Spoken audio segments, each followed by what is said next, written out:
라는 제목으로 하나님 말씀을 함께 나누려고 합니다. 다음 슬라이드요. 미운 우리 새끼란 동화 있습니다. 다들 알 겁니다. 우리 엄마 하나가 알을 품었는데 유달리 좀 큰 알이 하나 있었습니다. 근데 뭐 별 생각 없이 품었던 것 같습니다. 품어서 낳고 보니까 뭔가 이상한 겁니다. 다음 슬라이드요. 저 노란 게 우리 새끼 우리입니다. 그리고 저 오른쪽에 있는 게 새끼 백조입니다. 둘이 완전 다르죠. 일단 부리 색깔도 보면 우리 새끼 우리는 노랗죠. 핑크색이고 반면에 저 백조, 새끼 백조는 까맣지 않습니까? 털도 다르고 되게 못생겼습니다. 어떤 의미에서는. 더 문제가 뭐였냐면은 보통 오리는요 태어난 지 36시간이 지나면 헤엄을 친답니다. 그쯤에 헤엄을 친대요. 근데 새끼 백조는 처음에는 헤엄을 못 칩니다. 그래서 보면요 백조 엄마가 새끼 백조를 안에 품고 다녀요. 위에 태우고 다닙니다. 뭔가 못하더라는 거예요. 뭔가 못하다. 왜 이렇게 헤엄을 못 치지? 왜 딴 애들은 다 헤엄치는데 얘만 헤엄을 못 치지? 또 오리는 보통 5주가 되면 날 수 있다고 합니다. 반면에 백조는 아무리 빨라도 7주, 보통은 14주래요. 백조가 날기까지 걸리는 시간이 14주라고 하는 거예요. 보니까 뭔가 얘는 등치도 크고 얼굴도 못생겼는데 헤엄도 못 쳐. 날지도 못해. 이상하더라는 거죠. 미운 우리 새끼 속이면 어떻게 됩니까? 나중에 그 미운 우리 새끼가 쫓겨나죠. 쫓겨나요. 너는 왜 이렇게 못생겼어? 너는 왜 헤엄도 못 쳐? 너 왜 날지도 못해? 쫓겨납니다. 쫓겨나서 여기 갔다가 저기 갔다가 하지만 동화 보신 분은 알 겁니다. 다 쫓겨나죠. 다 쫓겨나요. 정말 다 쫓겨나요. 다 쫓겨났다가 1년쯤 지났는데 1년쯤 지나고 보니까 자기 모습이 하얀색 백조로 변해 있다는 거죠. 변해 있어가지고 친구 백조가 너 왜 여기서 뭐하니? 그래서 하늘을 헐헐 날아가는 걸로 미운 우리 새끼가 끝납니다. 미운 우리 새끼 보면 참 재밌는 게 있습니다. 계속 거절당하잖아요. 계속 쫓겨나잖아요. 저 미운 우리 새끼가. 근데 낙담을 안 해요. 낙담을 안 해요. 낙담하지 않고 계속 그 동화에서 나오는 게 뭐냐면은 날아다니는 연습 계속해요. 헤엄치는 연습 계속해요. 느려요. 뭔가 느려요. 뭔가 느리고 뭔가 등치는 큰데 뭐 그래요. 근데 낙담하지 않고 계속 가더라라는 겁니다. 이 미운 우리 새끼 동화를 쓴 사람이 그 덴마크의 동화 작가인 안데르센이죠. 다음 슬라이드요. 저 사람입니다. 인어공주도 저 사람이 썼습니다. 엄지공주도 저 사람이 썼습니다. 백성공주는 저 사람이 편집을 했다 그래요. 그러니까 원래 있었던 얘기인데 지금 이야기로 만든 게 저 사람이라고 합니다. 저 사람 인생 보면 되게 재밌습니다. 19세기 사람인데 19세기에 키가 190 가까이 있었대요. 지환이가 183, 4? 뭐 제보다 더 컸습니다. 등치 되게 크고 몸도 되게 컸다고 합니다. 근데 저 사람이 제일 좋아하는 놀이가 뭐였냐면 인형놀이였대요. 185 된 사람들이 와가지고 친구들 놀지도 못하고 소꿉장난하는 것처럼 이건 차야, 이건 음식이야, 맛있니? 이러고 놀았다는 거예요. 그러다가 11살에 저 사람 아버지가 정신병으로 자살을 합니다. 그때부터 어쩔 수 없이 나가게 됐어요, 세상에. 나가게 돼요. 보니까 등치가 크고 힘도 좋아 보이지 않습니까? 얼굴도 보면 일 잘할 것 같지 않나요? 모르겠습니다. 근데 일 잘할 거고 힘도 좋았는데 일을 진짜 못했대요. 똥손이었대요, 흔히 말하는. 그래서 어딜 가든 쫓겨났대요. 어딜 가든. 어디서 일을 하든 간에 인정을 받은 적이 거의 없다는 거죠. 나중에 학교를 갔는데 학교 늦게 갔습니다. 학교에서도 쫓겨났어요. 저 사람이 글을 쓰는 걸 참 좋아했었는데 글 쓴 것마다 그 학교 선생님이 말하는 건 너는 글 쓰지 말아야. 너는 글 쓰지 마라. 네가 무슨 글이냐. 그러다가 30살쯤 되던 저 사람이 이제 처음 쓴 소설이 즉흥 시인이라는 소설입니다. 되게 재밌어요. 한번 읽어보세요.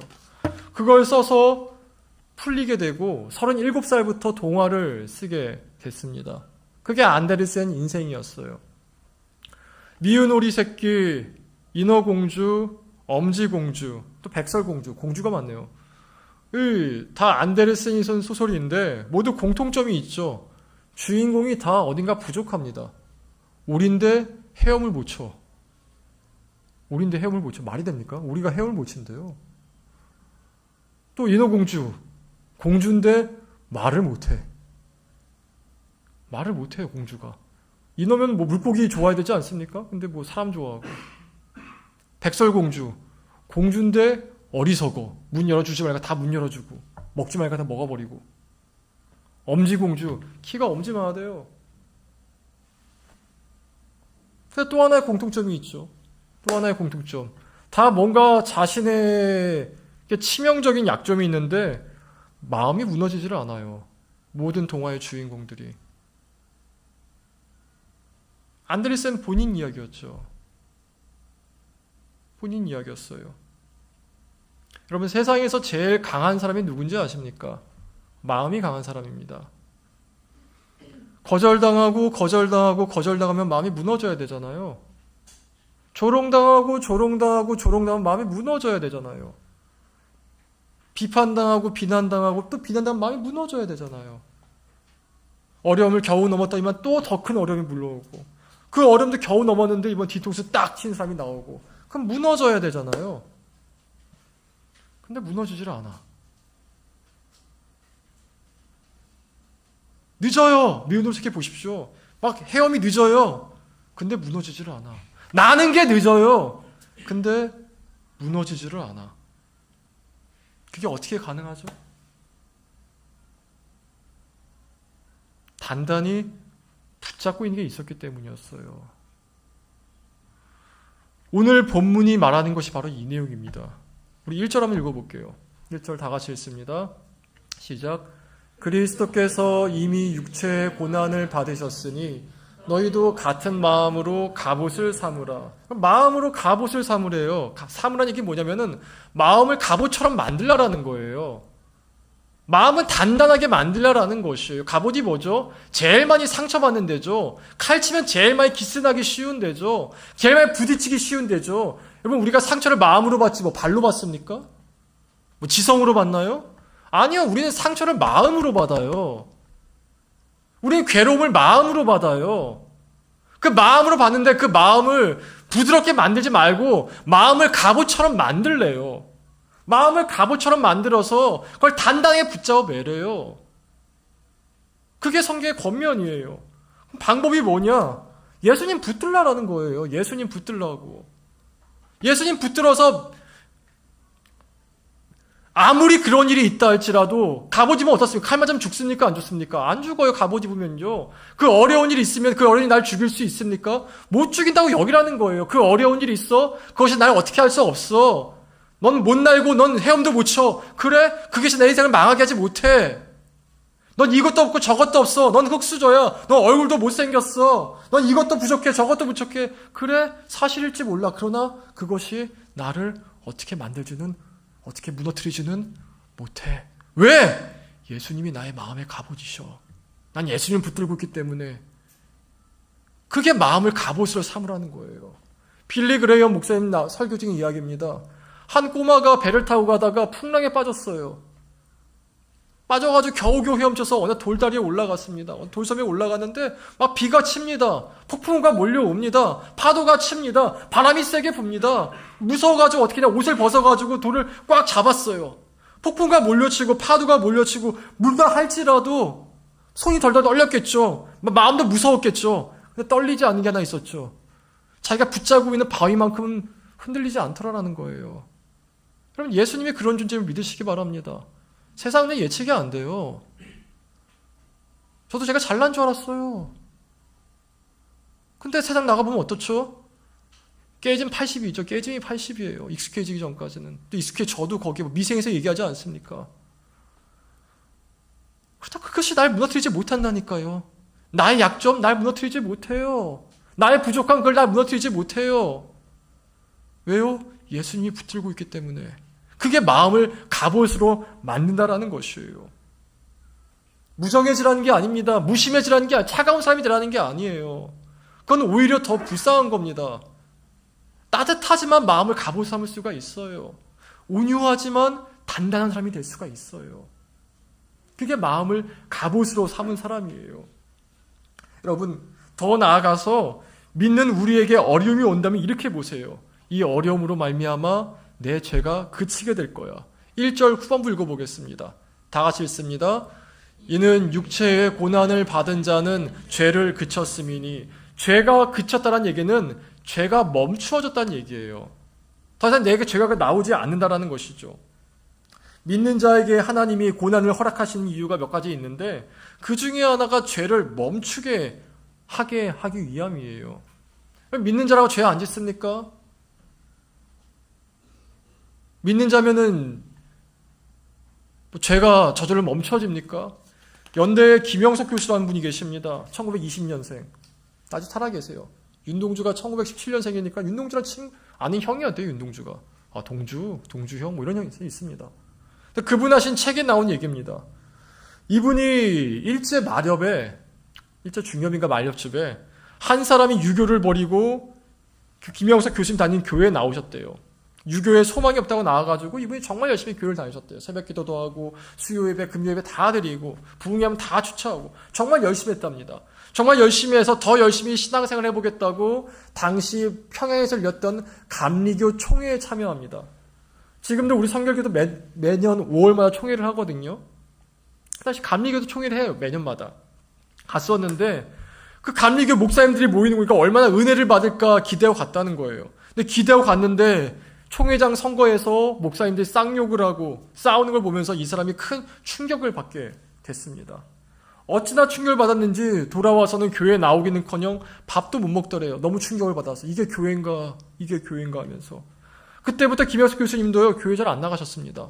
제가 그분의 비판한 부분 중에 한 부분인데, 이 나간 이유는 그거예요. 함석헌 씨도 비슷했죠. 목회자들, 장로와 싸우는 거 보기 싫어서 교회 안 나간다. 여러분, 교회에서 싸움은요, 그 당시부터 있었습니다. 일제시대 때 기록 보면요, 차라리 지금은 그래도 뭐 칼질은 안 하잖아요. 그 당시에는 몽둥이질까지 했었어요. 무섭죠. 믿는 사람도 죄 짓습니다. 믿는 사람한테 많은 기대할 수 있지만 그들도 똑같은 연약한 사람이에요. 지금도 가끔 모태신앙이지만 교회를 나가지 않는 친구들 보면은 이유 중에 하나가 교회 싸우는 거 보고 충격받아서 안 나간대요. 옛날 수도원 자리를 파다 보면 거기에 그렇게 많이 아이들 뼈가 나왔습니다. 수녀하고 수도사가 낳은 아이들 그냥 묻어버렸거든요. 굉장히 많은 뼈가 나왔습니다. 믿는 사람들 때로 추악한 죄를 저지르기도 합니다. 멀리 갈 필요도 없이 나 자신만 봐도 그러지 않습니까? 우리 같으면 어떻게 하겠습니까? 제가 믿는 자야? 버리자. 김영석 교수처럼 안 나가! 다 포기해! 이러고 싶죠. 하나님 어떻게 하시느냐? 그렇게 하지 않으시고 죄를 멈추게 하세요. 그 방법은 뭐냐면은 고난이에요. 가수 신정환 씨라고 있었습니다. 컨트리 꼬꼬. 그분이 원정 도박인가요? 갔다 왔다가 감옥 갔다 오지 않았습니까? 최근에 나온 인터뷰를 보니까 자기가 도박 중독 치료를 이제 끝났대요. 도박 중독 치료를 받으면서 술, 담배 다 끊었답니다. 대단하죠? 근데 그 도박 중독 치료받는데 얼마나 걸렸느냐? 16년 걸렸답니다. 이 사람이 도박 합으로 말미암아서 KBS인가 MBC가 둘 다 했던 것 같은데 거기서 출연 금지 연예인 목록에 올라가게 됩니다. 넌 출연할 수 없어. 그리고 모든 광고가 다 끊기게 됩니다. 먹고 살 수 있는 길이 완전히 막혀버린 것이죠. 정말 힘들었대요. 16년 동안 너무 괴로웠대요. 너무 괴로웠는데 지나고 보니까 이제 도박은 다 끊어졌더래요. 도박 안 한대요. 그래서 담배도 안 핀대요. 술도 안 마신대요. 그냥 다 끊었대요. 다 끊었다고. 그럼 뭐가 죄를 멈추게 하는지 아십니까? 고난이 멈추게 해요. 때로는. 술이 안 끊어집니까? 가난 걸려 술 마실 것 같아요? 담배가 안 끊어집니까? 여러분 식도암 걸려도 담배 안 끊을 것 같아요? 툭한 말이 잘못 나와가지고 난 분노가 조절이 안 돼. 그 분노 조절 안 되는 것 때문에 몇 억 소송 들어가도 분노가 조절이 안 될 것 같습니까? 아니면 그거 다 필요 없이 병원에 갔는데 암 1기입니다. 이것만 들어도 여러분 다 끊을걸요? 고난이 죄를 멈추게 하는 경우가 있어요. 때로는 하나님께서 우리에게 견딜 수 있을 정도의 고난만 허락하실 때가 있습니다. 죄를 멈추게 하기 위해서. 그 죄의 기준은 성경의 기준입니다. 제 기준이 아니라. 하나님 보시기에 이건 정말 끊어져야지 하나님 나라에 올 수 있어. 그럼 고난을 해서라도 멈추게 하실 거예요. 그 이유가 2절에 써 있습니다. 하나님께서 죄를 멈추게 한 이유가 2절 한번 다 같이 읽어보겠습니다. 시작. 그로는 다시 사람의 정욕을 따르지 않고 하나님의 뜻을 따라 육체의 남은 때를 살게 하려 함이라. 하나님께 중요한 거는 우리가 지금 남은 시간에 하나님의 뜻을 따라 사는 거예요. 여러분은 앞으로 얼마나 남을 것 같습니까? 저는 많이 살아야 40년 남았을까요? 지금 43이니까 30년쯤 남았을 것 같아요. 30, 40년. 저 요즘에 과자를 먹으면 체하더라고요. 여러분 과자 먹으면 체하십니까? 저는 이제 과자 먹으면 배가 아파요. 과자를 안 먹어요. 제가 호빵을 되게 좋아하거든요. 집에 와서 호빵 이만큼 사놨는데 밥 먹고 호빵을 먹으니까 배가 아파요. 누가 그러던데 먹을 만큼 먹고 싶은 만큼 먹었는데 배가 아프면 그 나이 들어서 그런 거라고. 우리 홍미화 권사님 고개 흔드시네. 제가 이럴 줄 몰랐어요. 저 아이스크림 막 3-4개 먹고 이랬거든요. 막 탄산수 이렇게 마시고 아프리카에서 소다 이렇게 마시고 갑자기 몸이 뚝 떨어지더라고요. 거의 일주일에 3번 이상 달리기를 꼬박꼬박 하는데 여러분 육체에 남은 때가 얼마 남지 않았을 겁니다. 그때 여러분 그 남은 때를 정욕을 따르지 않고 그러니까 죄만 안 져도요 하나님 뜻에 따라 사는 것이 절반은 이루어지는 거예요. 죄만 안 져도. 그 상황이 무엇이든 간에 여러분이 얼굴이 차은우건 여러분이 얼굴이 옥동자건 뭐건 간에 그 상황에서 내가 죄만 안 짓더라도 여러분 주님의 뜻이 반 정도는 이루어지는 거라니까요. 만약에 여러분께서 죄에 멀어지게 되면은 여러분 주위의 사람들이 이상하게 여길 겁니다. 4절 읽어보겠습니다. 4절 다 같이 읽습니다.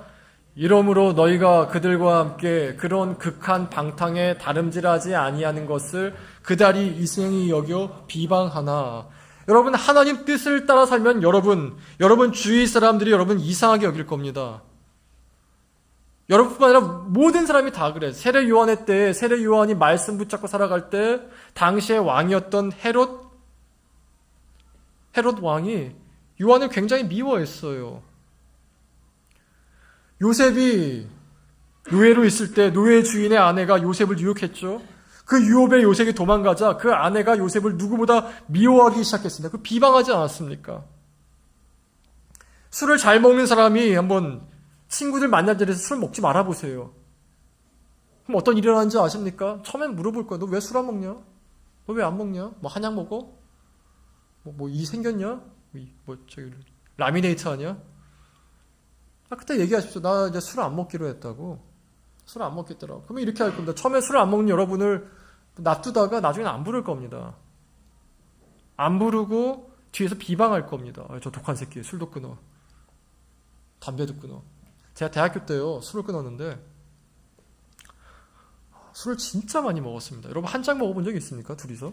소주 한 짝? 30병? 진짜 많이 먹었습니다. 군대 가기 전이었는데 하도 많이 먹어가지고 기절을 했어요. 얼굴 하얘져가지고 간도 안 좋은 게. 그러다 술을 끊었습니다. 술을 끊고 친구를 만났는데 물어보더라고요. 술 할 맛이냐? 술 끊었다. 왜 끊었냐? 예수 믿고 끊었다. 이제 교회 다닌다. 처음엔 그러다가 나중에 어색하다고 안 부르더라고요. 너 오늘 술도 안 먹는 게 못하라고 그러냐? 오지 마라. 오지 마라. 그러다 뒤에서 비방하더라고요. 독한 새끼. 저 담배도 제가 대학교 때 끊었는데 다 담배 끊는 새끼, 저 나쁜 새끼 이러면서. 여러분 차라리 비방을 받으십시오. 차라리 비방받으세요. 차라리 사람들께 비방받고 하나님께 칭찬 드리십시오. 굳이 사람들의 칭찬에 목매여 사지 마시고 하나님께 칭찬 받으십시오. 여러분 예수 믿으면 나오는 공통점 중에 하나 인간관계가 바뀔 수밖에 없어요. 왜냐하면 듣는 사람들 소리가 다르기 때문에. 술 먹고 풀어 이 소리 안 듣게 됩니다. 담배 피러 가자 이 소리 안 하게 된다니까요. 군대 갔다 와서 알지 않습니까? 담배 다 피러 가 나만 안 피러 가면 어떻게 되죠? 자연스럽게 그물에 빠지게 됩니다. 차라리 비방받으십시오. 차라리 혼자 이렇게 따돌림 당하십시오. 그것이 사람들에게 인정받고 하나님께 수치를 당하는 것보다 훨씬 낫습니다. 5절 읽어보겠습니다. 5절 다 같이 읽습니다. 그들이 산자와 죽은 자를 심판하기로 예비하신 이에게 사실대로 고하리라. 이게 무슨 구절이냐면은 마지막 때에 모든 사람들이 예수님 앞에 서서 자신의 인생을 얘기해야 됩니다. 얘기하는데 그 얘기하던 이들이 나의 삶에 대해서 증거하더라는 거예요. 이 땅에서 막 괴롭힘 당하겠죠. 이 땅에서 뭐 그러겠죠. 근데 쟤는 왜 술을 안 마셨는데. 쟤는 그래도 그때 주일마다 꼬박꼬박 예배에 나갔는데. 쟤는 그래도 무슨 일이 있더라도 주일날 예배는 지켜야 된다고 그랬었는데.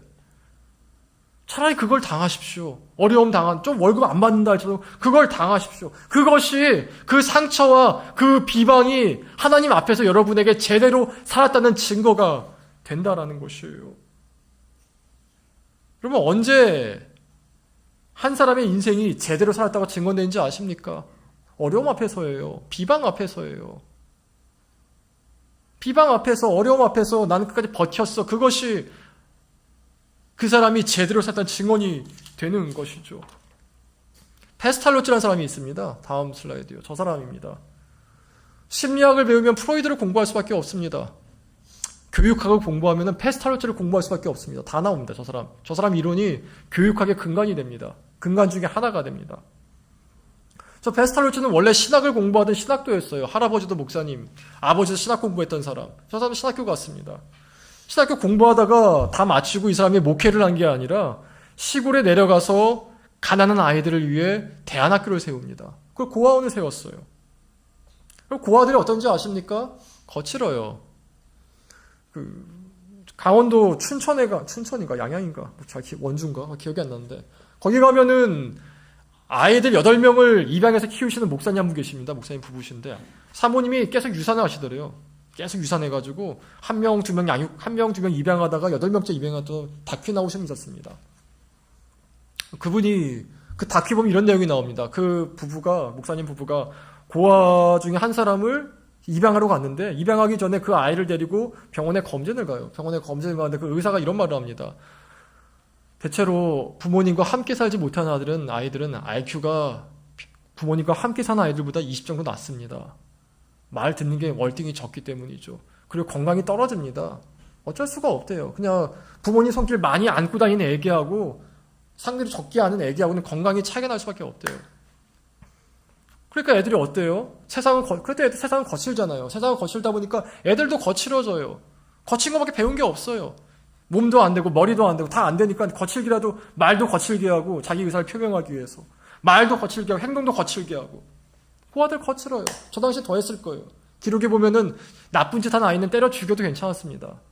찰스 디킨즈의 올리버 트위스트 읽어보셨습니까? 거기 뭐 고아들 애들 어떻게 되는지 나오죠. 그게 당시 고아들 일반 생활이었어요. 근데 저 페스탈로치의 철학이 뭐였느냐? 사랑하면 변한다였어요. 사랑하면 변한다. 사랑하면 변한다. 고아 웃기지 말아라. 사랑하면 다 변한다. 사랑해봤냐? 사랑해봤냐? 사랑해봤냐? 하나님 사랑으로 사랑해봤냐? 끝까지 사랑해봤냐? 학대하지 말아라. 그 페스탈로치가 세운 교육학 이론 중에 하나가 체벌 이론이 있습니다. 아무튼 나중에 공부해보세요. 체벌할 때 이렇게 체벌하라는 거예요. 그래야 학대가 안 된다고. 저 사람은 그렇게 얘기하고 그렇게 만들어내요. 저 사람이 세운 학교가 에비리동 학교였는데 나중에 이 에비리동 학교가 고아들만 모인 학교였다가 나중에 유럽의 귀족들이 막 유학을 왔어요. 워낙 인물이 많이 나와가지고. 고아한테 이렇게 인물이 나옵니까? 저 사람이 만들어내더라라는 거예요. 저 사람 철학 딱 하나였어요. 정말 딱 하나였어요. 사랑하면 애들은 변한다. 끝까지 사랑했어요. 수없이 배신당했을 겁니다. 수없이 실망했을 거예요. 애 하나 둘만 키워도 실망 많이 하거든요. 근데 고아들을 이렇게 잔뜩 모아두고 키우니까 얼마나 실망 많이 했겠습니까? 근데 무너지질 않아요. 마음이 변하지를 않아요. 끝까지 그걸 붙잡고 가요. 그래서 그걸 이론으로 만들어냈어요. 저 페스탈로치야말로 저는 설교를 준비하다가 예수님 마음에 갑옷을 삼은 사람들이었어요. 그래, 널 실망시켰어? 그래, 난 끝까지 사랑해줄게. 끝까지 사랑해줄게. 끝까지 사랑해줄게.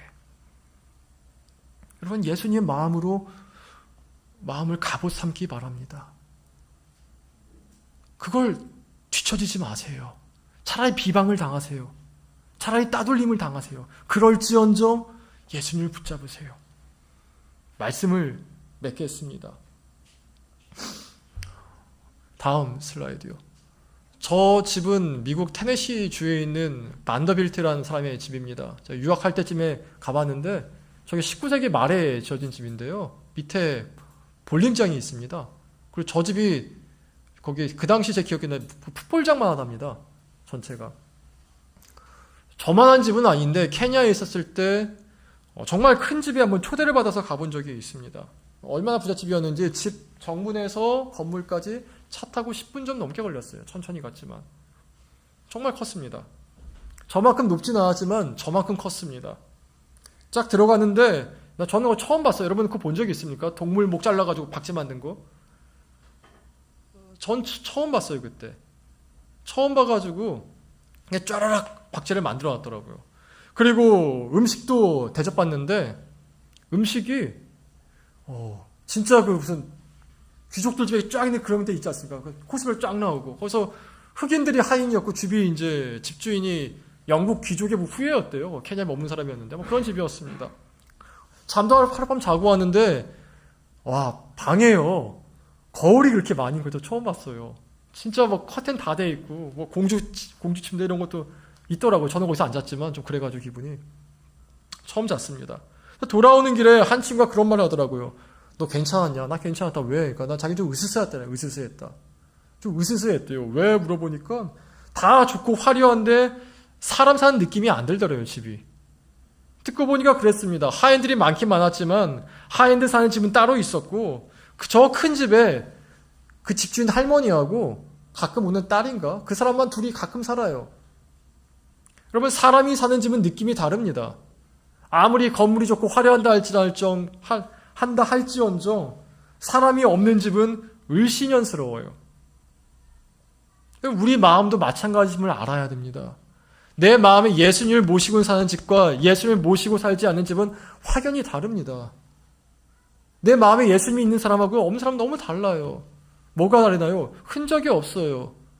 예수님의 흔적이 없어요. 오늘 본문에 보면은 마음을 갑옷 삼으라 그랬습니다. 여러분 갑옷이 어떤 옷인지 아십니까? 제일 많이 손 가는 옷이에요. 갑옷은 늘 상처있기 때문에 갑옷장이가 와가지고 닦아주고 흠집 지워주고 수리하지 않으면 갑옷은 금방 망가지는 옷이에요. 그래서 예수님 말씀이 너희 마음을 갑옷 삼으라는 이 얘기는 뭐냐면은 내가 너희 마음을 손질해 줄게 이 얘기예요. 내가 너를 붙들어 줄게 이 얘기예요. 내가 너희 마음을 고쳐 줄게 이 얘기라는 것이에요. 우리 마음은 늘 상처에 노출될 것입니다. 가족도 상처 주고 직장도 상처 주고 교회에서 상처받을 수 있습니다. 그 상처가 무엇이든 간에 여러분 내 마음을 갑옷으로 만드시기 바랍니다. 그리고 상처된 그 부분은 예수님께 가져가세요. 예수님이 고쳐주실 거예요. 겉은 화려하지만 아무도 없는 집이 아닌 예수님의 손길로 가득한 집이 우리의 마음이 되길 진심으로 간구합니다. 우리 찬양한 다음에 다 같이 기도하도록 하겠습니다.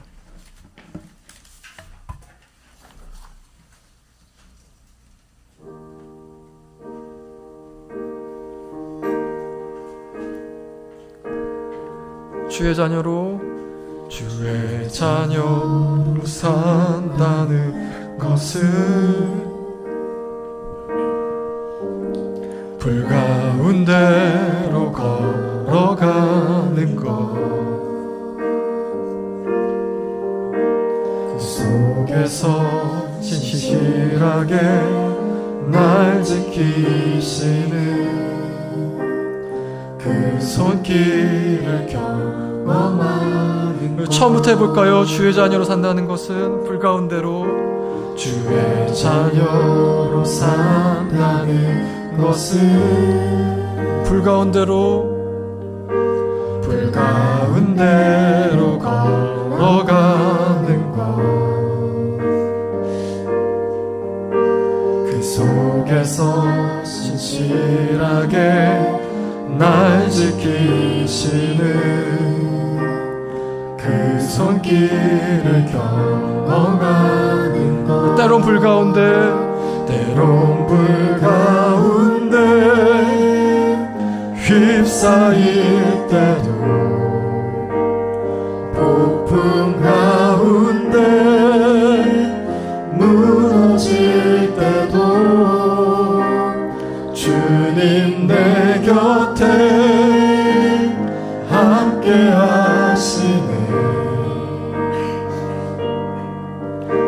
가장 가까이에 함께하시네. 우리 2절 하겠습니다. 주의 자녀로 산다는 것은 주의 자녀로 산다는 것은 바다 위로 걸어가는 것, 내 온몸을 덮쳐오는 폭풍 속에서 잠잠히 주 바라보는 3절 주의 자녀로 산다는 것은 주의 자녀로 산다는 것은 나도 그들을 용납하는 것, 나를 위해 달리신 십자가 사랑, 그 사랑으로 살아가. 때론 물 가운데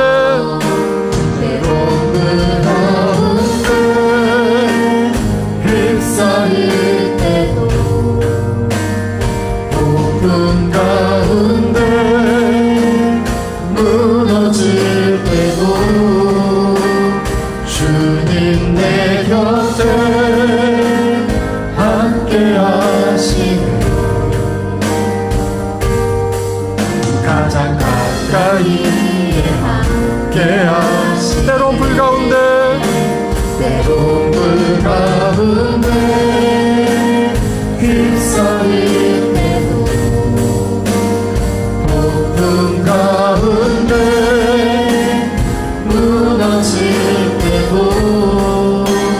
주님 내 곁에 함께 하시네. 가장 가까이에 함께 하시네. 우리 이 시간 기도할 때 하나님께 이렇게 간구합시다. 하나님, 내 마음이 단단해지게 하여 주시옵소서. 내 마음이 갑옷되게 하여 주시옵소서.